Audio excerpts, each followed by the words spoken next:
नमस्कार दोस्तों, स्वागत है आप सभी का आपके अपने YouTube channel Dhanraj short hand academy steno classes में। दोस्तों, आज का हमारा डिक्टेशन है ओपी शुक्ला डिक्टेशन, गति 100 शब्द प्रति मिनट। डिक्टेशन स्टार्ट होगी 10 सेकंड बाद। 5 सेकंड।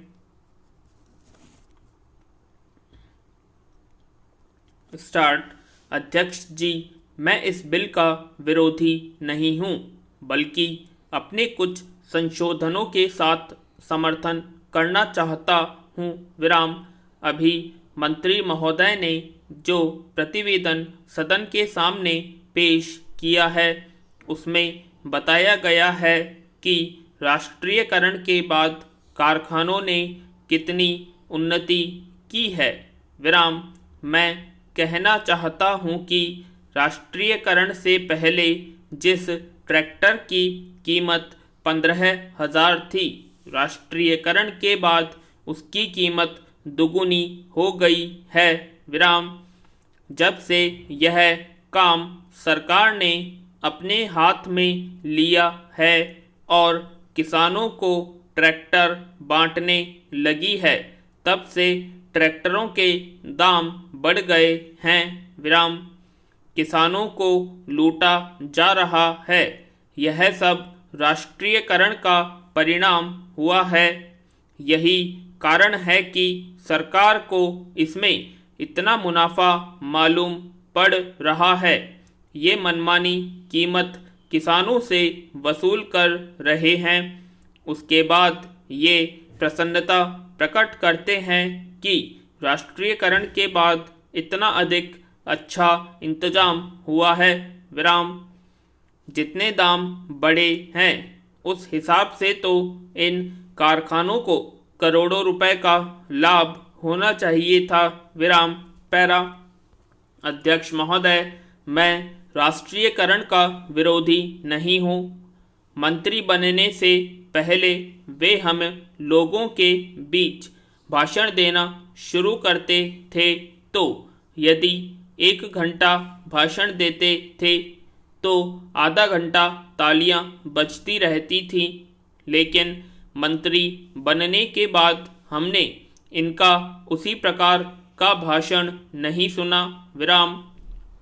आजकल तो जो सरकारी अधिकारी उनसे कहते हैं, उसे वे आसानी से समझ लेते हैं और अपनी बातें भूल जाते हैं। इसलिए इस बिल में मैंने संशोधन किया है। उसके द्वारा मैं चाहता हूं कि यह जो इतनी बड़ी लूट राष्ट्रीयकरण के बाद किसानों की हो रही है, वह समाप्त हो। विराम। यह बिल 50 पृष्ठों का है, लेकिन किसानों को छोटे ट्रैक्टर मिलेंगे या बड़े, या किस प्रकार के, इसका कोई जिक्र नहीं है। विराम। सारे देश में कानून के द्वारा किसानों के पास छोटी छोटी जमीनें होती हैं, लेकिन ट्रैक्टर का कारखाना अभी तक बड़े ट्रैक्टर ही बना रहा है। विराम। ट्रैक्टरों के दाम भी बहुत बढ़ गए हैं। यदि किसानों को ट्रैक्टर खरीदने के लिए सरकारी कर्ज मिले, तो कोई किसान इतना महंगा ट्रैक्टर नहीं खरीद सकता। विराम। अभी तो ट्रैक्टर खरीदने के 1-2 साल बाद ही किसानों की ज़मीन बिक जाती है, क्योंकि उन्हें सरकारी कर्ज वापस करना होता है। विराम। पैरा। यद्यपि मैं इस बिल का समर्थन करता हूं, लेकिन मंत्री महोदय से यह कहना चाहता हूं कि इस पर जनता की राय ली जाए। इसके साथ ही ऐसा बिल भी लाया जाए जिसमें यह विवरण हो कि ट्रैक्टर महंगा हो या सस्ता होगा, कितने हॉर्स पावर का उसमें इंजन होगा।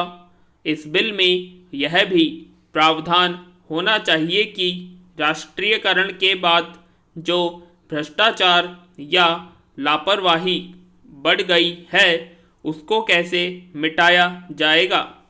तभी हम समझेंगे कि वास्तव में इस देश में कृषि क्रांति आने वाली है। तभी इस विधेयक की कोई सार्थकता हो सकती है और किसानों को बढ़ती कीमतों से राहत मिल सकती है। पूर्ण विराम। आशा करते हैं आप सभी को डिक्टेशन पसंद आई होगी, तो प्लीज़ कमेंट बॉक्स में कमेंट करें और अगर अभी तक आपने हमारे चैनल को सब्सक्राइब नहीं किया है तो सब्सक्राइब करें और वीडियो को लाइक और शेयर करना ना भूलें। धन्यवाद।